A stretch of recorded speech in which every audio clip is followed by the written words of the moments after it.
कि पाकिस्तान में भी खतरे के बादल मंडलाते हुए नजर आ रहे हैं। कहा यह जा रहा है कि इसराइल का नेक्स्ट टारगेट पाकिस्तान भी हो सकता है। को जुर्रत नहीं होनी चाहिए जो इसराइल को कोई ललकार सके, और आपको पता है कि ललकारने वाला पाकिस्तान में मरते कलंदर एक ही है, और वो भी ऐसे कि दुनिया के हर सफारती फोरम में उसकी आवाज और गूंज सुनाई देगी। भारत का भी इसमें हाथ है, जो कि जरूर होगा, अमेरिका का भी हाथ है, भारत का भी। लेकिन ईरान पर हमला एक बड़ी चीज है और ईरान पे हमले के बाद अब हमला हो सकता है पाकिस्तान पर भी। पाकिस्तान पर हमला मैं बहुत टाइम से बोलता आ रहा था, अब पाकिस्तान के सांसद पाकिस्तान की संसद में बोलना शुरू हो चुके हैं। ईरान के बाद हम पाकिस्तान को भी टारगेट करेंगे क्योंकि हमें लगता है कि ये भी हमारे लिए बहुत बड़ा खतरा है। अगर हम आज अपने पार्लियामेंट की बात करें तो MNA असद कैसर आज बोलते हैं कि हमें अपने फॉरेन पॉलिसीज के ऊपर काम करना पड़ेगा। आज ईरान है तो अगली बारी पाकिस्तान की भी हो सकती है। बहुत बड़ी खतरनाक तब्दीली है, वो तब्दीली जो कई सालों से पकती आ रही थी और अब आप आंखों के सामने भड़क चुकी है। ईरान और इसराइल के दरमियान कशीदगी अपनी आखिरी हदों को टच कर रही है और इस बार जो रद्द-ए-अमल आया है वो पहले की तरह सिर्फ अल्फाज या धमकियों तक महदूद नहीं रहा। कि दोनों कंट्रीज ना सिर्फ ये कि एक दूसरे के ऊपर अटैक कर रही हैं बल्कि मिसाइल अटैक कर रही हैं, बल्कि उसके अलावा जो है दोनों कंट्रीज की तरफ से स्टेटमेंट्स भी चल रही हैं। इजराइल का भी यही कहना है कि वो ईरान को जो है वो सबक सिखा कर रहेगा और ईरान का कहना ये है कि जितना नुकसान ईरान का होगा उससे ज्यादा नुकसान ईरान उनका उस कंट्री का कर देगा जो कि अटैक करेगा। ये बात ऐसी है कि पाकिस्तान जो है अमेरिका की निगाहों में एक लंबे अरसे से खटक है। क्यों खटक है? क्योंकि एक न्यूक्लियर बॉम्ब उसके हाथ में आ गया है जिसे डीन्यूक्लियराइज करना, यानी कि उसके सारे न्यूक्लियर वेपन्स छीनना बहुत जरूरी है। क्या वजह है कि इसराइल के खिलाफ किसी सख्त बयान को रोकना इनको जरूरी लग रहा है, और कहां से हुक्म आया है कि इसराइल के खिलाफ किसी सख्त बयान को तुमने नहीं आने देना? इसराइल ने ईरान के ऊपर हमला करके पूरी दुनिया को बता दिया है कि वो ईरान को कभी भी एटमी पावर बनने नहीं देगा। अगर अमेरिका बीच में ना आए तो ये जंग सिर्फ ईरान और इसराइल के दरमियान महदूद रह सकती है, लेकिन अगर वाशिंगटन ने फौजी मुदाखलत की तो फिर ये जंग मशरिक वुस्ता की हदूद फलांग कर आलमी तसादुम में बदल जाएगी। जय हिंद दोस्तों, भारत के बाद अब पाकिस्तान को इजराइल का डर सता रहा है, क्योंकि भारत ने जिस तरीके से ऑपरेशन सिंदूर के तहत पाकिस्तान को जबरदस्त तरीके से ठोका था, पाकिस्तान भारत की उस मार को अभी तक नहीं भूल पाया है और इसी बीच इजराइल और ईरान के बीच युद्ध जारी है। इस बीच में पाकिस्तान का नाम सामने आ रहा है, जिसके बाद पाकिस्तानी मीडिया बहुत ज़्यादा परेशान नज़र आ रही है कि अगर इजराइल ने पाकिस्तान के ऊपर हमला किया तो पाकिस्तान का नामो निशान मिट सकता है। और इजराइल का डर पाकिस्तान के संसद में भी नज़र आ रहा है, क्योंकि पाकिस्तान के संसद में इसकी बातें चल रही हैं कि इजराइल पाकिस्तान के ऊपर कभी भी हमला कर सकता है। तो दोस्तों आइए देखते हैं इस पर पाकिस्तानी मीडिया और क्या बातें करती है, फिर मिलते हैं वीडियो के अंत में। उनका पुराना मकसद ही, उनके इसराइल का मकसद ही यही है, जिससे वो सबसे ज़्यादा डरता है वो एक ईरान है। उसका प्राइम मिनिस्टर जो है नेतन्याहू, उसने खुद कहा हुआ है कि हमें सबसे पहले हमारे निशाने पे ईरान है, उसके बाद पाकिस्तान है। उनका बड़ा क्लिप वायरल हो रहा है उसका। पहले नंबर पे ईरान है, फिर दूसरे नंबर पे पाकिस्तान है, हम इसको कैप्चर करेंगे। अब देखें ना, ये एक ग्लोबल इशू चल रहा है, इसके नीचे बहुत सारी रीजन हैं जो हमें नहीं पता, आम आदमी को नहीं पता। बेसिकली उनका टारगेट ये है कि सबसे पहले जो है ईरान को पकड़ना है। ईरान पकड़ा जाएगा, फिर वो इंडिया को कहेंगे इसराइल वाले कि यार आप पाकिस्तान के साथ छेड़खानी करो, हम आपको सपोर्ट करेंगे। जब जाहिर सी बात है ईरान पकड़ा गया, इसराइल इधर ईरान में आ गया, इंडिया पाकिस्तान के ऊपर अटैक करेगा, पाकिस्तान वो इसको काबू कर लेंगे। बेसिकली उसके इन सब के पीछे अमेरिका है, USA जो बैक सपोर्ट कर रहा है वो USA है, CI जो इंटरनेशनल एजेंसीज हैं वो हैं, वो इनको मुस्लिमों को इकट्ठा नहीं होने देती। दूसरा उनको सबसे बड़ा जो खतरा है वो चाइना से है, वो टारगेट चाइना को कर रहे हैं। ये हम जा रहे हैं जंग अजीम वर्ल्ड वॉर 3 की तरफ। आपने वर्ल्ड वॉर कह दिया, मैंने जंग अजीम कह दिया, वर्ल्ड वॉर 3 की तरफ हम जा रहे हैं। तो ये स्टार्ट हो चुकी है, जब यूक्रेन और रशिया का कॉन्फ्लिक्ट स्टार्ट हुआ था, ये हो चुकी है स्टार्ट, और इसने आगे फैलना है। ये तो हमारे जो बड़ी बड़ी किताबें हैं मुसलमानों की, जो हमारी, उसमें पहले से मेंशन ये लिखा हुआ है कि यार ये होना है, ग्रेटर इसराइल बनना है, मुसलमानों पे ज़वाल आना है।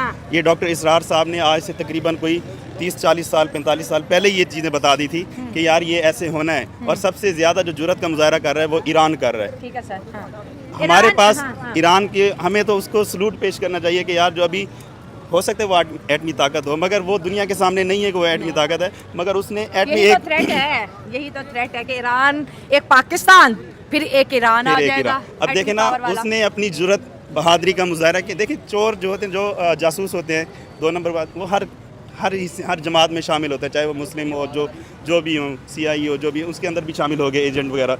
ईरान के अंदर भी थे, जिनकी वजह से उन्होंने ईरानी जो मेन स्ट्रीम आदमी थे उनको टारगेट किया। उनके सर देखिए, आज हूतीस के कमांडर मारे गए, फिर उनके मिलिट्री के आज आर्मी चीफ मारे गए, फिर इब्राहिम रईसी हेलीकॉप्टर के अंदर मारे गए, और उसके बाद मोसाद का इतना बड़ा नेटवर्क ईरान के अंदर काम कर रहा है कि आप सोच ही नहीं सकते कि कोई बंदा उनकी पहुंच से बाहर है। लेकिन सर मेरा सवाल ये, मैं आपको ऑपरेशन सिंदूर की तरफ लेके जाऊंगी जो इंडिया ने पाकिस्तान के खिलाफ लॉन्च किया है। इंडिया बोलता है ऑपरेशन सिंदूर खत्म नहीं है। नरेंद्र मोदी अपने बहुत तकरीरों में जो रोड शो उन्होंने किया, उन्होंने बोला ऑपरेशन सिंदूर हमने रोका है, खत्म नहीं कि ये रीस्टार्ट होगा। रीस्टार्ट का मतलब क्या है? वंस अगेन वो एक्टिव होंगे। जो स्ट्रेटजी अमेरिका का है, तो अमेरिका और इजराइल इस वक्त भले ही सामने से कुछ और दिखे, लेकिन ये दोनों एक ही नीति पर चल रहे हैं।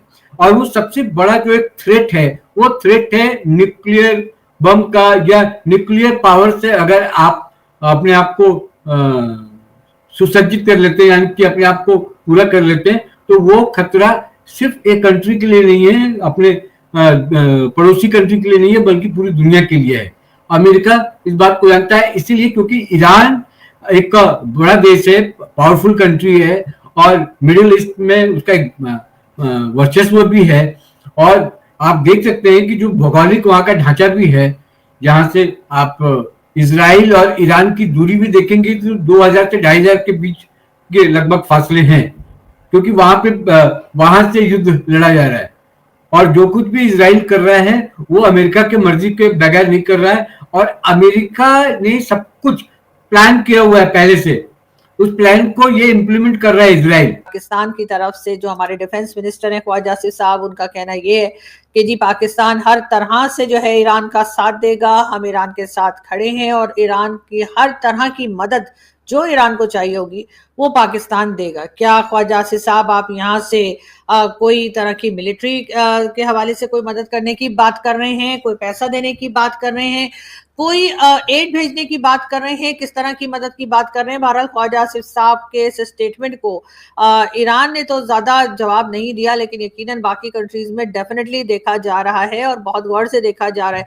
लेकिन जाहिर है बॉर्डर हमारे लगते हैं ईरान के साथ, और ईरान एक इस्लामिक कंट्री है, तो एक तरह से ये एक वो ब्रदरली इस्लामिक कंट्री वाला जो चूरन हमारा चला करता है, तो शायद वो भी चल रहा है। और इजराइल के साथ तो खैर हमेशा की ही दुश्मनी पाकिस्तान ने पाल कर रखी, जैसा कि आप लोग जानते ही हैं कि इजराइल के हमारे पासपोर्ट्स पे, यानी पाकिस्तान के पासपोर्ट जो है उसके ऊपर भी जो है ये प्रिंट करके लगाया गया है कि आप हर कंट्री में जा सकते हैं, लेकिन आप इजराइल नहीं जा सकते। इसके साथ साथ जी प्राइम मिनिस्टर शहबाज शरीफ साहब ने जो है इस्लामिक कंट्रीज से ये भी रिक्वेस्ट की है कि हर तरह की टाइज जो हैं, ये जो भी किस्म के रिलेशंस इजराइल के साथ हैं, उन रिलेशंस को तोड़ दिया जाए और इजराइल का कंप्लीटली बायकॉट किया जाए। जी हाँ, शहबाज शरीफ साहब का कहना है कि तमाम इस्लामिक कंट्रीज जो हैं वो इजराइल का बायकॉट करें। सऊदी अरेबिया ने भी फिलहाल अभी तक तो ईरान का ही साथ दिया है, और उनका कहना यही है कि ये जंग रुक जानी चाहिए और इजराइल को इस तरीके से ईरान के ऊपर अटैक नहीं करना चाहिए। दोस्तों, जैसा कि आप लोगों ने वीडियो में देखा, इजराइल और ईरान के बीच युद्ध जारी है, और इस बीच में पाकिस्तान के होश उड़ गए हैं, क्योंकि इजराइल ने भारत के बाद पाकिस्तान को ठोकने की तैयारी कर ली है, जिसके बाद पाकिस्तानी मीडिया बहुत ज़्यादा हैरान और परेशान नज़र आ रही है। और पाकिस्तानी मीडिया यह भी कह रहा है इजराइल ईरान को एटमी पावर नहीं बनने देना चाहता है, और उसे रोकने के लिए इस तरह का हमला इजराइल कर रहा है। तो दोस्तों, वीडियो अच्छी लगी हो तो शेयर एंड सब्सक्राइब जरूर करें। फिर मिलते हैं नेक्स्ट वीडियो में। जय हिंद।